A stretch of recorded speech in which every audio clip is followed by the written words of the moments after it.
On trouve parfois de vrais trésors dans les réserves des grandes entreprises. Depuis 2009 et l'épidémie de grippe H1N1, il restait 24 cartons de masques FFP2 non utilisés dans les sous-sols de la Nouvelle République. Des masques périmés depuis 2014 mais parfaitement conservés. L'entreprise Tourangelle va donc faire don de ses 9600 masques à la préfecture en espérant qu'ils seront utiles au personnel médical. Ces masques sont périmés, oui, effectivement, mais il s'agit de masques papier. Donc le papier étant relativement inerte, la péremption est plutôt sur les élastiques qui font que le masque est tenu autour de la tête. Ils ont été stockés à l'abri de la lumière, à l'abri de l'humidité. Lorsqu'on ouvre un carton, on s'aperçoit bien que les masques sont en très bon état et que les élastiques sont tout à fait opérationnels.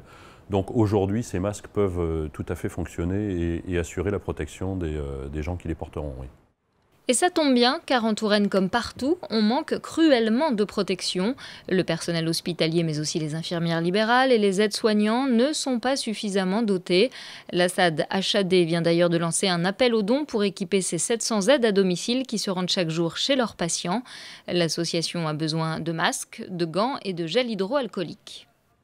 Les masques sont réservés au personnel soignant en contact avec le Covid avéré aujourd'hui. Il faut noter aussi que le département d'Indre-et-Loire est un département qui est, par rapport aux autres départements, peu touché et en ce sens, il est moins prioritaire que d'autres départements pour être destinataire de masques. Donc on est moins bien doté en masques.